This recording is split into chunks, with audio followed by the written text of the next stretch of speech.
Nagtayo kami kung saan ang mga anino ay nangahas na mahulog. Hindi nakikita, hindi naririnig, ngunit pinapanood ang lahat sa pamamagitan ng bagyo at katahimikan, gabi at apoy. Binabantayan natin ang liwanag, taglay natin ang pangalan. Hindi pinutungan ng ginto, ni pinupuri ng katanyagan, ngunit nakatali sa tungkulin pareho lang.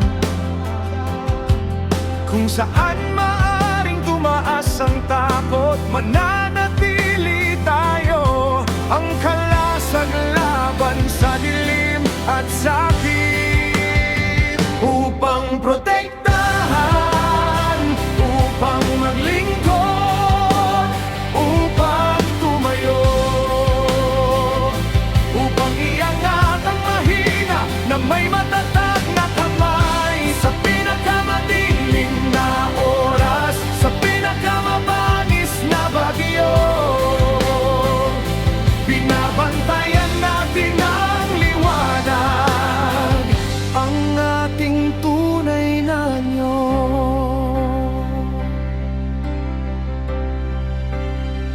Ang isang guardians ay hindi lamang isa, bawat puso ang pumipili ng pangangalaga, bawat tinig na nagsasalita para sa katotohanan, ang bawat kaluluwa na maglakas loob na mangahas, sa bawat kilos na lubos na mabuti, sa bawat paninindigan para sa kung ano ang tama.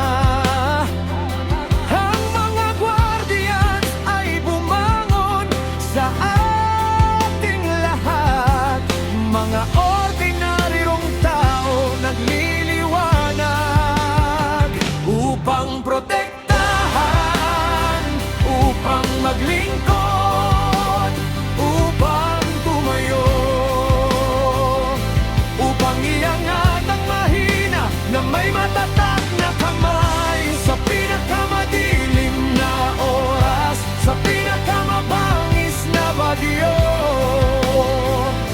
Binabantayan natin ang liwanag, ang ating tunay na anyo.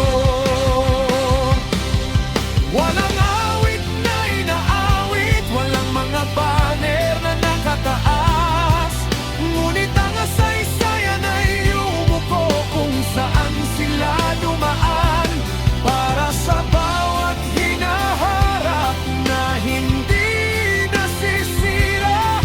Tumayo ang isang guardians, mahigpit na nakahawak,